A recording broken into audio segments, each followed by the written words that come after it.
Hello everyone, and welcome to For Your Plate Only's YouTube channel. Today's video is featuring the most important meal of the day, breakfast. We demonstrate how to get the most out of your garden and vegetables by practicing zero waste cooking. These recipes are special because we got to harvest our ingredients from the beautiful garden at Rez Refuge, located in Fort Defiance, Arizona. We're starting with the squash blossom garden frittata with sauteed radishes. Frittatas are very versatile, just like the vegetables we are utilizing in this recipe. Making frittatas is a great way to use up leftover vegetables or proteins to save you some money in the long run. Now let's get started. First, we're going to make roasted grape tomatoes. If you have any tomatoes in your garden or fridge that look old and wrinkled, do not throw those away. After cleaning your tomatoes, simply cut them in half and squeeze out the seeds and any extra juice. Drizzle extra virgin olive oil on the tomatoes and season with salt, pepper, and granulated garlic. Throw them in a preheated oven at 400 degrees Fahrenheit for about 35 minutes. Thoroughly rinse your vegetables free of dirt. Be gentle with the delicate squash blossoms. Rinse them out at least 3 times and place them on a paper towel. Next, we are going to cut and use the beet greens. These greens are delicious when seasoned and sauteed. The leaves are very similar to spinach, sweeter and softer than kale, and pack many nutrients. Slice up some asparagus and zucchini and mince some garlic and you're ready to cook. In a preheated pan on medium heat, add some olive oil and radishes. Season with dried or fresh rosemary, thyme, salt, and pepper. Cooking radish drastically changes the flavor profile from hot to sweet. When sauteed, it tastes very much like potatoes with a hint of onion. Delicious.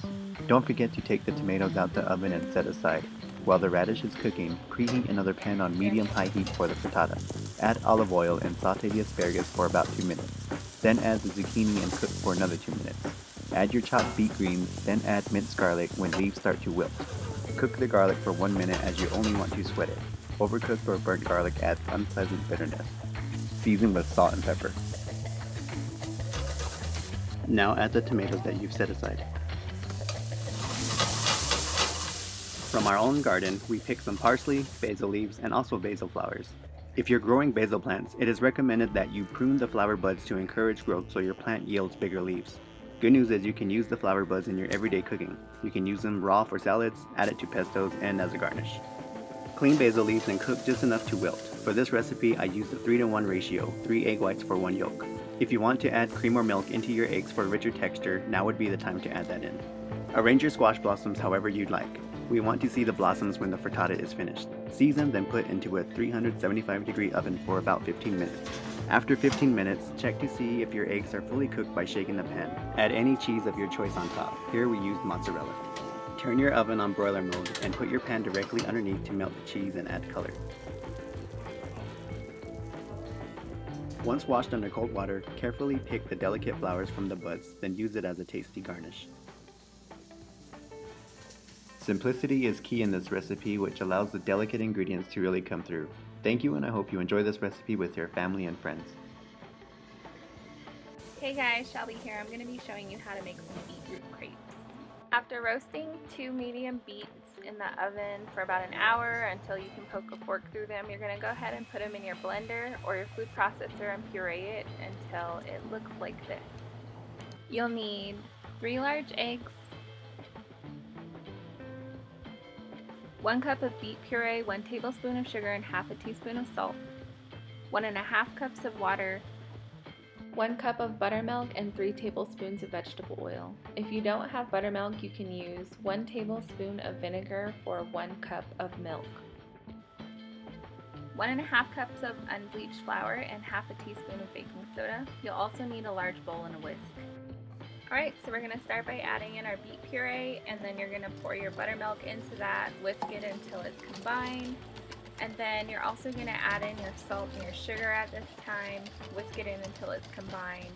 Next we'll be adding in our eggs one at a time and making sure we stop to whisk after each addition, just so we can make sure everything is well combined and mixed.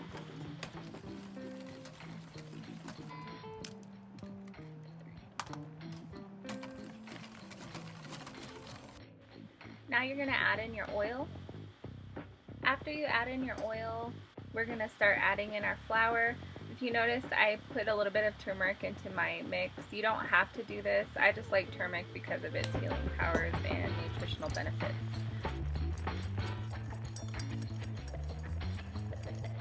Now we're going to be adding in our flour in either 2 or 3 portions. We just do this so that you don't add your flour all in at once and create a bunch of lumps. For crepe batter, we definitely want to really nice, smooth consistency. So after each addition of flour, make sure you're whisking and scraping down the sides of the bowl just to make sure that your flour is fully incorporated. If you noticed earlier, I did have the beets in my measuring cup, so all I did was add some water to that. We're only going to add a little bit at a time because depending on your elevation and where you are and how humid it might be, you might not require as much water. All we're looking for is a fluid consistency, very much like watery pancake batter. Now you're going to let your crepe batter sit aside for an hour at room temperature before you start to cook it. Heat a nonstick pan on medium-high and you're going to coat the top with a paper towel and some oil.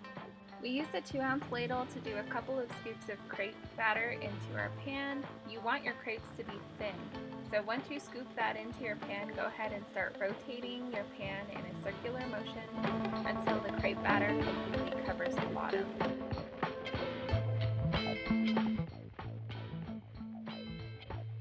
I'm using what is called an offset to go ahead and flatten my crepe out even more. If you do not own an offset, you can actually use a rubber spatula to do this as well.